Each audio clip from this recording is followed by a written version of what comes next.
புண்ணிய பூமியாம் தமிழகத்தில் திருவள்ளூர் நகரிலே அமைந்திருக்கக்கூடிய அருள்மிகு வீரராகவப் பெருமாள் திருக்கோயிலைத்தான் இன்றைய அருள் நேரம் நிகழ்ச்சியிலே நாம் காணப்போகிறோம். தையலாள் மேல் காதல் செய்த தாழவன் வாழறக்கன் பொய்யிலாத பொன்முடிகள் 9 ஒன்றும் அன்று செய்த வெம்போர் தன்னிலங்கோர் செஞ்சிரத்தாள் ஊருள எய்த எந்தை எம்பெருமாள் என் உள்கிடந்தானே என்று திருமங்கை ஆழ்வார் மங்களாசாசனம் செய்திருக்கிறார். நோயில்லா வாழ்வே குறைவற்ற செல்வம் என்று நம்முடைய முன்னோர்கள் சொல்வார்கள். ஒரு வாழ்க்கையிலே எவ்வளவோ காசு பணம் வசதி இருக்கும். அந்த காசு பணம் வசதி இருந்தால் அதை அனுபவிப்பதற்கு உடம்பு வேணும். பை நிறைய எனக்கு காசு இருக்கு, நான் சுகமாகத்தான் வாழ்கிறேன் என்று சொல்பவர்கள் உலகில் இல்லை. நோயற்ற வாழ்வு நான் வாழ வேண்டும் என்றுதான் எல்லோருமே பிரார்த்தனை செய்கிறோம். அப்ப செல்வம்னா என்னன்னு கேட்டோம்னா, சிலர் கருதுகிறார்கள் வாழ்க்கையில நான் எவ்வளவு சம்பாதித்திருக்கிறேன் தெரியுமா, என்னுடைய செல்வம் எவ்வளவு தெரியுமா என்று சொல்கிறார்கள். சிலர் சொல்கிறார்கள் நான் எவ்வளவு தங்க நகை வைத்திருக்கிறேன் தெரியுமா, ஆபரண குவியலை நான் வைத்திருக்கிறேன், அவ்வளவு ஒரு செல்வத்திற்கு அதிபதி என்று சொல்கிறார்கள். இந்த வஜ்ரம் வைடூரியம் தங்கம் என்றெல்லாம் சொல்கிறார்கள். ஆனால் தலையாய செல்வம் எது என்று கேட்டால் அது நோயற்ற வாழ்க்கை. அடுத்தது புத்திர சந்தானம். அந்த நோயற்ற வாழ்வையே குறைவற்ற செல்வம் என்று நம்முடைய முன்னோர்கள் சொன்னார்களே, உண்மையில் எந்த செல்வம் நம்மிடம் இருந்தாலும் சரி, இந்த காசு பணம் எல்லாம் செல்வோம் என்று நம்மை விட்டு போய்விடும் என்று நம்முடைய முன்னோர்கள் சொல்லி இருக்கிறார்கள். ஆனால் நிலைத்த செல்வம் என்னன்னு பார்த்தீங்கன்னா, முதல்ல நோயற்ற வாழ்க்கை வேணும். எவ்வளவு செல்வம் வந்தால் கூட அனுபவிப்பதற்கு முதல்ல உடம்பு ஆரோக்கியமா இருக்கணுமே. ஆக அப்படி அந்த வண்ணம் நம் உடல் ஆரோக்கியமாக இருப்பதற்காக ஒரு அருமையான கோயிலை இன்றைக்கு அருள் நேரம் நிகழ்ச்சியிலே ஜெயா தொலைக்காட்சி படம் பிடித்து காட்டுகிறது. வீரராகவ பெருமாள் திருக்கோயில் திருவள்ளூர். வீரராகவ பெருமாள் என்று சொன்னால் வைத்திய வீரராகவராக அவர் சேவை சாதிக்கிறார். இந்த வீரராகவ பெருமாளுக்கு எவ்வுள் கடந்தான், அவர்தான் மூலவர். உற்சவர் வைத்திய வீரராகவர். அந்த தாத்பரியத்தை நம்ம தெரிஞ்சுக்கணும். மூலவர் எவ்வுள் கடந்தான் வீரராகவ பெருமாள், உற்சவராக இருக்கக்கூடியவர் வைத்தியர் வீரராகவர். தாயாருடைய திருநாமம் கனகவல்லி தாயார். தீர்த்தத்துடைய பெயர் கிருதாபதனி. இந்த கோயிலிலே என்ன ஆகமத்தை பின்பற்றுகிறார்கள் என்று பார்த்தால் பாஞ்சராத்திரம் ஆகமத்தை பின்பற்றி பூஜை முறைகள் நடக்கின்றன. புராண பெயர் என்ன இருக்கிறது என்று பார்க்கிறோம். எவ்வுளூர், திரு எவ்வுள், இதுதான் புராண பெயர். ஊருடைய பெயர் திருவள்ளூர். திருவள்ளூர் மாவட்டம் தமிழ்நாட்டிலே இருக்கக்கூடிய அற்புதமான கோவில். இந்த கோவிலை யாரெல்லாம் மங்களாசாசனம் பண்ணியிருக்கிறார்கள் என்று பார்த்தால் திருமங்கை ஆழ்வார், திருமழிசை பிரான், ஸ்ரீ வேதாந்த தேசிகன் என்று மங்களாசாசனம் செய்திருக்கிறார்கள். இந்த தலத்திலே ஒரு அற்புதமான சிறப்பு உண்டு. மூலவருக்கு சந்தன தைலத்திலே மட்டும் அபிஷேகம் செய்வார்கள். அதே மாதிரி இந்த தலத்திலே இருக்கக்கூடிய தீர்த்தம் இருக்கிறதே கிருதாபதனி, கங்கையை விட புனிதமான தீர்த்தம் ஒன்று உண்டென்றால் இந்த கிருதாபதனி தீர்த்தம் என்று சொல்வார்கள். இந்த குளத்திலே குளித்தால் மனதால் நினைக்கும் பாவங்கள் கூட விலகுமா. அதாவது ஒருத்தனுடைய பொருளை திருட வேண்டும் என்பது அவசியம் இல்லை. எது திருட்டுன்னு வள்ளுவத்தை கேட்டா, அடுத்தவன் பொருளை நீ திருடி இருக்கியா? இல்லை. ஆனால் உள்ளத்தால் உள்ளலும் தீதே பிறன் பொருளை கள்ளத்தால் கல்வேம் எனல் என்றான் வள்ளுவம். அவை எனக்கு பெரிய திருட்டு பாவம் இருக்கிறது என்று ஜாதகத்திலே சொல்கிறார்களே, நான் எந்த பொருளையும் திருடவில்லையே என்று சொன்னால், பிறர் பொருளை திருட வேண்டும் என்று மனதால் நினைத்தாலே அது திருட்டுதான் என்றார் வள்ளுவப் பெருந்தகை. உள்ளத்தால் உள்ளலும் தீதே பிறன் பொருளை கள்ளத்தால் கல்வேம் எனல் என்றார். பிறன் பொருளை கல்வேம் என நினைத்தாலே அது பாபம் என்று சொன்னால் இந்த குளத்தில் குடித்தால் அதற்கு தீர்வு கிடைக்கிறது. இந்த ஹிருதாபதனி குளத்தில் குடித்தால் மனதால் நினைக்கக்கூடிய பாவங்கள் கூட விலகுமா.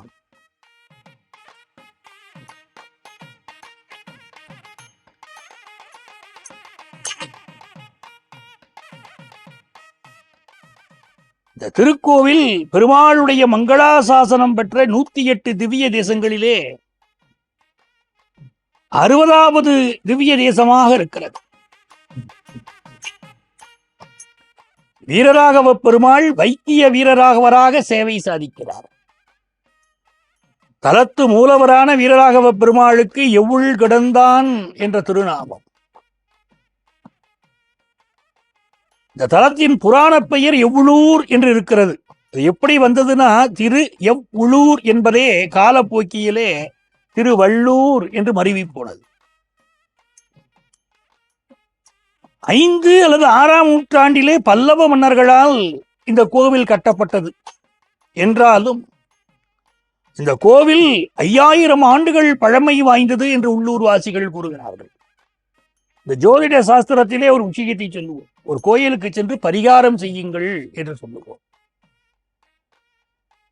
எப்படிப்பட்ட கோயிலுக்கு சென்று பரிகாரம் செய்தால் காரியம் நடக்கும் என்று சொல்லுவோமானால் மிக பழமையான கோயில் உங்கள் ஊரிலே என்ன இருக்கிறது என்று கேட்போம். ஒரு 50 ஆண்டு பழமையான கோயில் இருக்கிறது என்பார்கள்.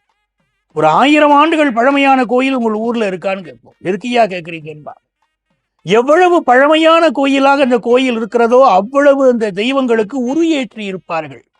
ஆகவே ஒரு கோயிலுடைய பழமையை நம்முடைய அருள் நேரம் நிகழ்ச்சியிலே நாம் குறிப்பிட்டு சொல்கிறோம். இந்த கோயில் இவ்வளவு ஆண்டுகள் பழமை என்று சொல்கிறோமானால் அதனுடைய தாத்பரியத்தை அன்பர்கள் புரிந்து கொள்ள வேண்டும். அந்த உற்சவ மூர்த்தியாக இருக்கட்டும், மூலவராக இருக்கட்டும், மிகுந்த சக்தி வாய்ந்தவர்கள் என்பதை நாம் புரிந்து கொள்ள வேண்டும். ஆக 5000 ஆண்டுகள் பழமை வாய்ந்த திருக்கோயில் என்று உள்ளூர் வாசிகள் சொல்கிற போது மிகுந்த சக்தி வாய்ந்த தெய்வம் கோயிலிலே இருப்பதை நாம் புரிந்து கொள்ள முடியும்.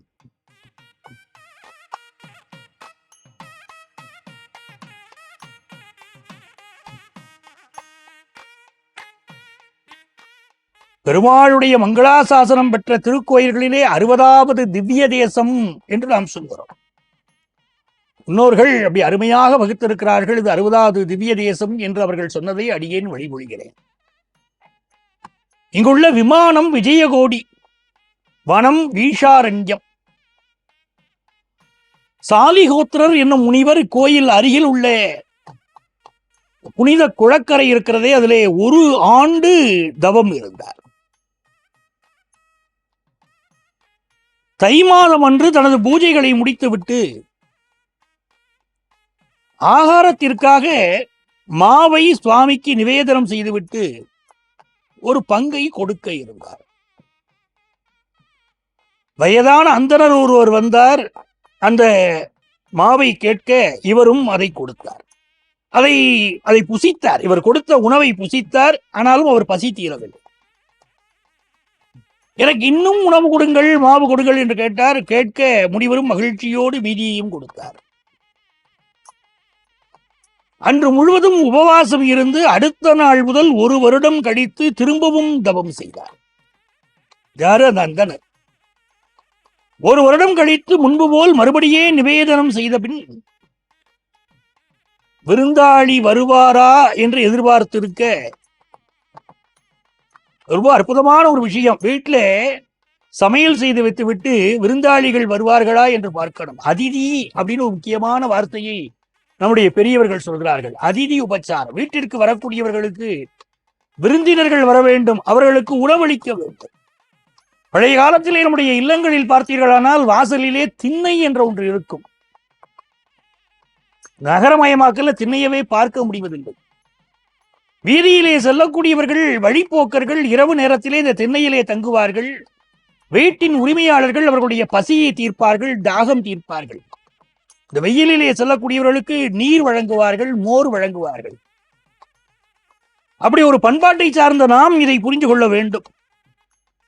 அந்த அந்தனர் என்ன செய்தார்? நிவேதனம் செய்த பொருளை முதல் ஆண்டு ஒரு முதியவருக்கு கொடுத்தார். பிறகு ஓராண்டு தவம் செய்கிறார். தவம் செய்த பிறகு இந்த ஆண்டும் நிவேதனத்தை தெய்வத்திற்கு படைத்துவிட்டு இப்போது விருந்தாளி வருவாரா என்று காத்திருக்கிறார். அப்ப அதை கொடுக்கக்கூடிய மனம் வேண்டும், விருந்தாளிகளுக்கு கொடுக்கணுங்கிற எண்ணம் வேண்டும். இந்த ஆண்டும் அந்த கிழவர் வந்தார். வந்து மாவு கேட்டார். முனிவரும் கொடுத்தார். பிறகு படுத்துறங்க அந்த கிழவர் எவ்வுள் என்று வினவ முனிவரும் தன் இடத்தையே காட்டி இவ்விடம் படுத்துக் கொள்ளவும். சாப்பிடுவதற்கு நீங்கள் உணவு கொடுத்தீர்கள், நான் எங்கே படுத்துக் கொள்வது என்று கேட்டார். எவ்வுள்னா எங்கே உள்ளது, எந்த இடத்துல நான் படுத்துக்கிடணும் கேட்கிறார். இவ்விடம் படுத்துக் கொள்ளலாம் என்று முனிவர் சொன்னார். இப்போ அந்த அந்தனர் வேடத்திலே யார் வந்திருந்தார் என்று சொன்னால் சாட்சாத் பெருமாளே வந்திருந்தார். அங்கே படுத்துக்கொண்ட பெருமாள் சொன்னார், எனக்கு மிகவும் புழுக்கமாக இருக்கிறது அப்படின்னா. உடனே சாலிகோத்திரர் என்ன பண்ணினார், ஒரு விசிறியை எடுத்து அவருக்கு வீச ஆரம்பித்தார். இந்த சாலிகோத்திர முனிவருடைய விருந்தோம்பலின் குணத்தை மெச்சினார் பெருமாள். மறுகணமே அவருக்கு சயன கோலத்திலே காட்சி கொடுத்தார். சாலிகோத்திர பெருமாளிடம் என்ன வரம் வேண்டும் கேள் என பெருமாள் வினவினார். அவர் என்ன வரம் கேட்கிறார் பாருங்க. இந்த தலத்திற்கு வரும் பக்தர்களுக்கு அவரது பிரச்சனைகளை நிறைவேற்றி வைக்கும்படி கேட்டார். ஒரு பெரிய விஷயம். நம்ம என்ன கேட்போம், தெய்வத்திட்ட போய் எனக்கு வரம் கொடு என்று நான் தெய்வத்திற்கு கேட்கிறோம். தெய்வம் வருகிறது, நீ கேட்கும் வரம் நான் தந்தேன் அப்படிங்கிறது. நம்ம என்ன கேட்போம், எனக்கு நல்ல பதவிகள் வேண்டும், நல்ல பட்டங்கள் வேண்டும், எனக்கு பின்னால என் பிள்ளைகளும் ரொம்ப நல்லா இருக்கணும், அவர்களுடைய வாழ்க்கையும் மிகச் சிறப்பாக இருக்கணும். இதுதானே வாழ்க்கையிலே நாம் கேட்கக்கூடியதாக இருக்கணும். பரோபகாரம் என்பதே பலருக்கு மறந்து போனது. அப்படி ஒரு சொல் நம்மிடம் இருப்பதே பலருக்கு தெரியாது. சாலிகோத்திர முனிவரிடம் பெருமாள் கேட்ட உடனே சாலிகோத்திரர் சொன்னார், இங்கே வரும் பக்தர்களுக்கு அவரது பிரச்சனைகளை தீர்த்து வைக்கும்படி கேட்டுக்கொண்டார். பகவானும் அப்படியே அருள்வாளிக்கிறேன் என்று எழுந்தருளியதாக இந்த தல வரலாறு கூறுகிறது. இந்த நிகழ்வை குறிக்கும் வகையிலே கோவில் மூலவரான வீரராகவ பெருமானின் வலது கையின் அடியில் சாலிகோத்திர முனிவருடைய சிலை இடம்பெற்றிருப்பதை காணலாம்.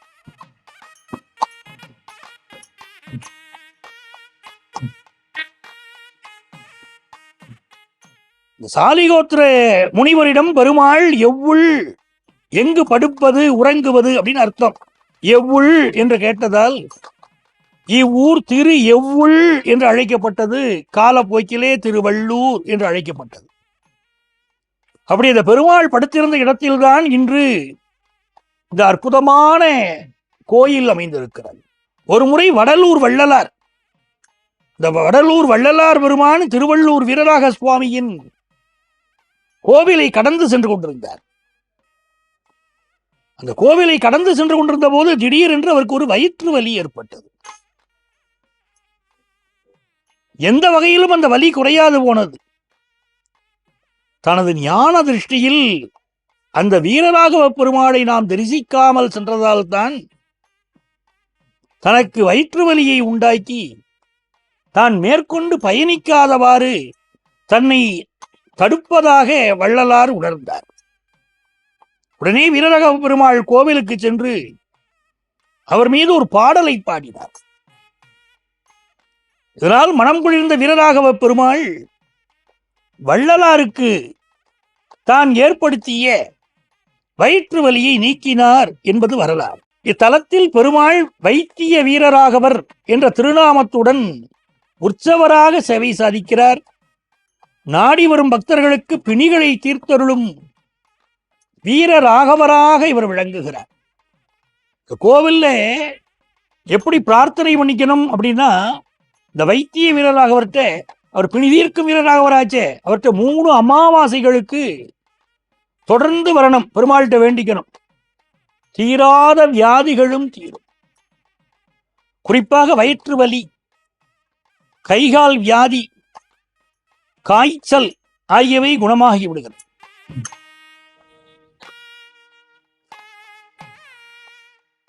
இந்த கோவிலுடைய குளத்தில் வெள்ளத்தை கரைத்து இந்த கோவிலிலே சன்னதியிலே கல்லுப்பை நிவேதித்து பிரார்த்தனை செய்கிறார்கள்.